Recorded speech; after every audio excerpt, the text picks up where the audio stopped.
My fiancée dumped me to be single. Months later, she showed up pregnant, insisting it's mine, after months of dating other guys. Hello Reddit I+ here. My name's Ethan Ramirez. I'm 27 now, and for almost 5 years I thought I had life figured out. I met Chloe Morales back in high school.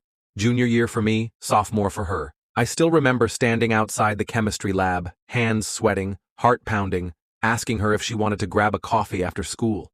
She said yes, and I swear my feet didn't touch the ground for the rest of the day. We grew up together, in every sense. By my early 20s, we were engaged. We had this little apartment on the east side of town. Nothing fancy, but it was ours. I worked full-time at a small manufacturing company my uncle got me into. Not glamorous, but steady, with health benefits, which at that age felt like hitting the jackpot. Chloe was finishing her degree in psychology. Fridays were our nights. Sometimes we'd go all out, new restaurant, a movie, maybe even bowling. Other times we'd just grab burgers and watch a cheesy rom-com at home. We bickered about dumb stuff, who forgot to buy milk, whose turn it was to do dishes, but never anything serious. Or so I thought. Then came that night. It was a Wednesday in March. I'd just gotten home from work, kicked off my boots, and was halfway through some YouTube rabbit hole when Chloe walked in. She looked off, eyes red, shoulders tense. "Ethan, we need to talk," she said, her voice already breaking. 15 minutes later, after a flood of tears and vague sentences, she drops the bomb. "I love you, but we got together too young. I need to be single for a while." At first, I thought it was some kind of sick joke. We were engaged. We had a home. We had plans for kids. You don't just throw that away because you suddenly need to be single. I tried everything. Offered her space, suggested pausing the wedding planning, even told her she could take trips or hang out with her friends more, but she kept shaking her head, like she was already halfway out the door in her mind. Finally, I asked the question I was terrified to hear the answer to. "Is this about you wanting to date other people?" She swore up and down there was no one else. Then, after a pause, she admitted, "I just want to see what's out there." It felt like my chest caved in. I told her to save the "I still love you" nonsense, grabbed my keys, and left before I said something I couldn't take back. I ended up at my buddy Marco's place, crashed on his couch for 3 days because I couldn't stand to look at the apartment without her in it. She called.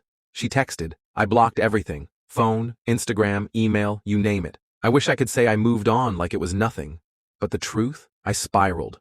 Lost my appetite. Drank too much. Spent too many nights staring at the ceiling, wondering what I did wrong. Weeks later, I finally went back. Most of her stuff was gone. There was a note on the counter, said she was staying with her friend Layla. I didn't even finish reading it before I crumpled it and tossed it in the trash. Life slowly started to level out. I was still hurting, but I wasn't drowning anymore. Until about 6 months later, there was a knock at my door. I opened it, and there was Chloe. She was pregnant. And the first words out of her mouth, "Ethan, it's yours." I froze in the doorway.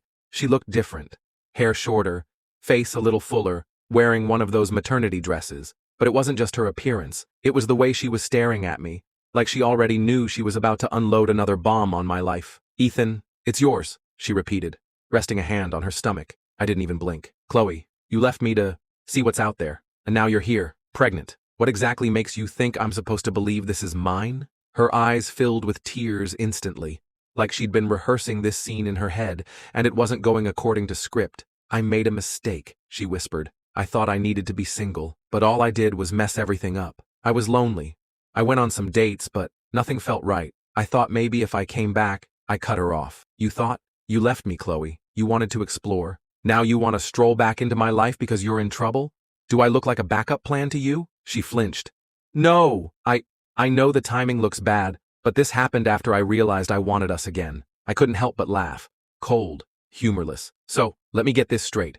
You dump me, run around with other guys, end up pregnant, and then magically decide you want us again? That's not love, Chloe. That's convenience." She tried to grab my arm, but I stepped back. "I'm not going to raise another man's child just because you regret your decisions." Her tears turned to anger in an instant. "You're unbelievable.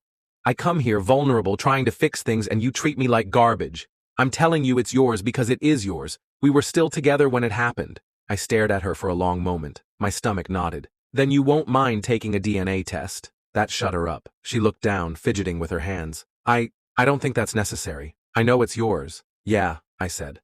"And I know how calendars work. We broke up in March.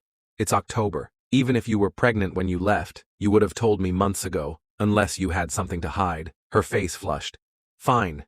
If you want a test, we'll do a test." She stormed off, mumbling something about me being paranoid. The results came in. 0% chance the baby was mine.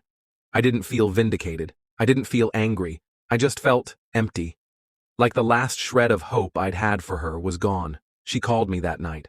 I almost didn't answer, but some part of me wanted to hear what lie she'd come up with. I didn't know, she said immediately. I swear, Ethan. I thought there was a chance. No, Chloe, I said quietly. You knew. That's why you tried to skip the test. You just hoped I'd be desperate enough to take you back without asking questions. Silence.